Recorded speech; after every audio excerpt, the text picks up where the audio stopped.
여러분 안녕하십니까? 이 국제금융에서 성공하는 길은 왕도가 없습니다. 이것이 어떠한 교과서에 목차로 쓰여지는 것이거나 또 대학의 강단에서 이것을 체계적으로 가르치거나 이런 것이 아니고 이러한 국제금융의 시스템 속에 들어가 있는 여러 가지 방법들이 많은 경험과 실전에서 부딪히면서 쌓아나가고 경우의 수를 보고 이렇게 개척해 나가는 것이거든요. 그래서 한꺼번에 많은 것을 이루고자 하는 가욕이 앞서다 보면은 여러분들에게 접근해오는 국제금융의 틀을 나타내면서 접근해오는 이러한 페이크라든지 또 잘못된 프루시드에 여러분이 이제 속기 마련이죠. 그리고 여러분들이 후회할 일이 생기기 마련인데 가장 대표적인 예가 뭔가 하면은 우리나라의 거의 올 100% 제가 강조하고 있지만은 여러분들에게 SBLC의 이러한 리징이나 퍼추에이스나 이런 계약을 하고 난 뒤에 시큐어디 이메일로 MT199나 RWA를 준다. 이런 것은 여러분들이 절대 믿으시면 안 됩니다. 왜냐하면은 MT199 자체나 RWA가 MT199는 스위프트로 오더라도 이것이 뱅크의 어떤 책임감, 리스판서빌리티를 가지지 않는 것이고 하나의 노티스 통지거든요. 그리고 그 다음에 RWA는 일종의 발행하겠다는 의도인데 이것도 100% 어떤 이슝 뱅크의 책임감을 갖고 있지 않는 겁니다. 그래도 MT199보다는 조금 신뢰성이 있지만은 그런데 이러한 것들이 스위프트가 아니고 RWA 스타일이 그러니까 발행할 이제 준비가 다 되었다. 레딩 윌링 어베이블 준비가 다 되었다. 이것이 뱅크의 시큐리티 이메일로 보내준다. 이런 것이 몇 번 강조가 있지만 아직까지도 여기에 현혹되는 분들이 있어요.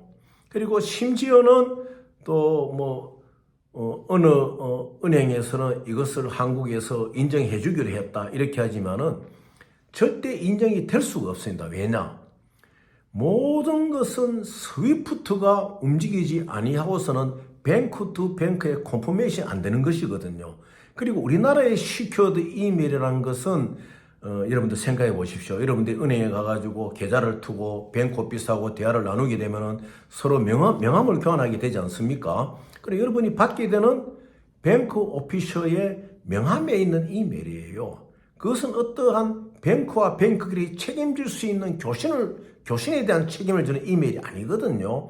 그리고 여러분이 예를 들어가지고 프로바이더가 이메일을 돌라 그러면 여러분이 교제하고 있는 여러분이 또 담당하고 있는 한국 뱅크 오피스의 이메일을 주지 않습니까? 그리로 199나 스타일의 포맷이나 텍스트나 RWA를 스위프트로 보내고 그것이 컨펌이 되고 나면은 760을 보낸다. 그 사이에서 여러분들의 피를 요구 이런 일들이 일어나는 것이 절대적으로 맞는 일이 아니다. 그래서 여러분 절대적으로 이메일을 통해서 이 서류를 컨펌한다든지 이런 것은 여러분들 아예 거들떠 보지를 마셔야 됩니다. 그리고 그 다음에 799를 보냈을 경우에 예를 들어 이제 799도 보낸다 합시다.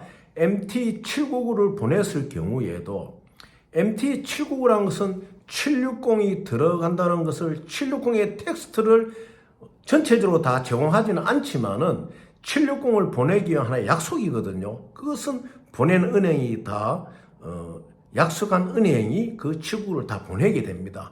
그러면 리싱 뱅크에서는 단지 오토매틱 앤서로 그냥 이 799를 받겠다는 것이 나가는 것이지 이 MT799 온리에 대해서 또 이것을 MT799 리플라이로 이슝 뱅크 쪽으로 보내달라 하는 것은 무리가 있는 이야기거든요. 그것은 뭐냐? 우리 한국은행에서 잘 응하지를 않습니다. 왜냐? MT799로 예를 들어 A라는 은행이 상대방 이슈 뱅크에서 보내진 799를 받았을 때 컨펌을 해주고 리플라이 응답을 해줄 경우에는 일반적으로 오토매틱 앤서백을 해주고 72시간 안에 MT760에 오는 것이 레귤러 하나의 방법이거든. 전형적인 정상적인 방법인데 그것을 도리어 받는 은행에서 MT799 리프라이를 해준다. 이런 것은 불필요하게 부과되는 일이기 때문에 은행에서 응하지를 않습니다. 그래서 그러한 것도 계약서에 있게 될 경우 여러분이 그것을 꼭 정정을 시켜야 돼요. MT799 리프라이를 한다는 것은 우리 한국 내 실정에서는 은행에서 하기가 굉장히 어렵다. 물론 여러분들이 또 여러분의 뱅크업자 의논해가지고 꼭 799 리프라이를 해주겠다 그러면은 뭐 거기에 더 쟁론의 여지가 없습니다만은 뭐 거의 100이면 100다 은행에서 MT799 리프라이는 해주지가 않습니다. 그래서 여러분들 이제 그런 거 참조를 하시고 항상 이 스위프트로 오고 가고 국제금융에서 다큐멘트 오고 가는 데에는 왕도가 없어요.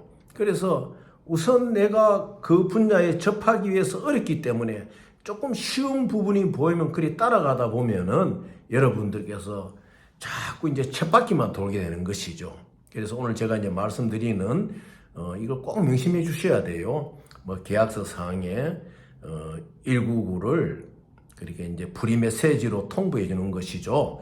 이것을 시큐어드 이메일 아니죠. 그냥 뱅크오피스 이메일을 보내는 마찬가지죠. 보낸다든지 또 RWA를 뱅크오피스 이메일로 보낸다는 것은 일어날 수가 없는 어떤 SBLC의 거래 방법이다. 이것을 꼭 아시고 상대방 이슈해주는 프로바이더한테 우리 한국의 은행의 시스템은 이메일로 하는 뱅크 페이퍼에 컨펌을 하지 않는다.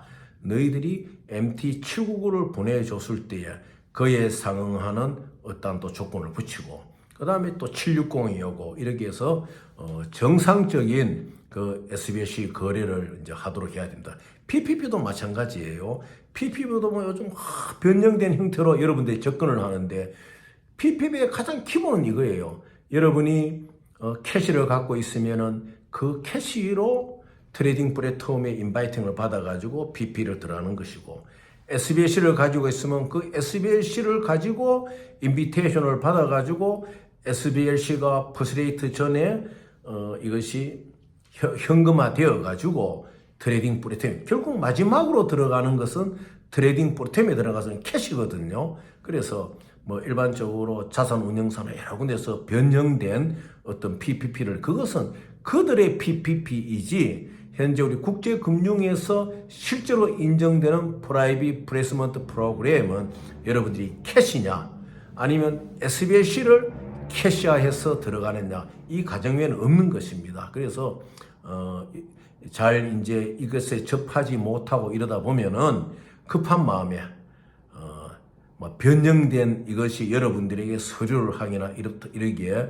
좀 쉽다고 생각은 하면 거기에 이제 따라가다 보면은 시간만 자꾸 흘러가지 그것이 이루어질 수 없는 일이거든요. 그래서 제가 오늘 말씀드린 것과 같이 SBLC를 거래할 때 콘트랙트 상에서는 여러분들이 절대로 무슨 뱅크오피스 이메일로 서류를 컨펌해주는 이런 것은 절대 하면 안 된다.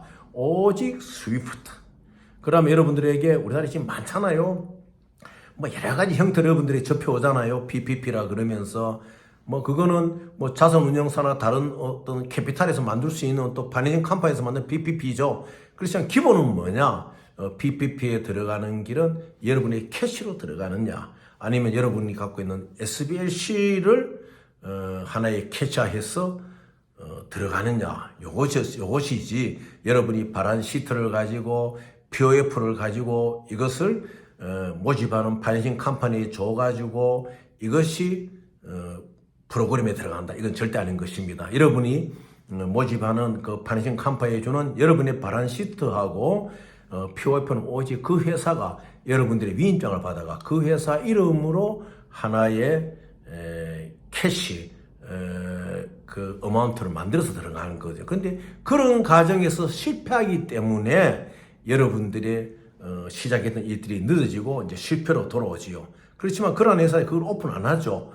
트레이딩 진입을 했는데 뭐 이런 문제에 있어서 못했다든지 그렇게 자기들이 변명을 합니다. 그래서 PPP에 들어가는 길은 여러분이 캐시냐, 그리고 여러분이 갖고 있는 SBLC냐, 뱅크 인수처럼먼트냐, 여기에서 결정되는 것이라는 것을 여러분들이 잘 아시고 이 분야에 왕도는 없다. 그래서 여러분이 성급한 마음을 먹지 마시고 차근차근 하나씩 진행해 나가셔야 된다는 것을 오늘 좀 말씀을 드립니다. 너무 지금 우리 사회에 이 SBLC 거래의 첫 단계 199나 RW나 MT799가 변경되어 가지고 그 이메일로 하는 컨펌하는 이런 컨트롤에 사인하는 분들이 있어요. 그러면 꼭 그 실패하고 시간만 끌고 가게 됩니다. 그 다음에 PPP 프로그램도 뭐 그것이 바란 시트다, POF다 이것만 가지고도 할 수 있다 이런 것은 그건 정상적인 PPP가 아니죠. 뭐 자산운용사나 파이낸싱 컴퍼니들이 만들고 있는 자기들만의 PPP다. 그럼 자기들은 그것을 만들어가 실적인 트레이딩 프로그램과 다른 거거든요. 그래서 여러분 그것을 잘 분별하셔가지고 절대 성급한 마음을 가지지 아니하시고 차근차근 하나하나 실력을 쌓으면서 나가기를 바라겠습니다.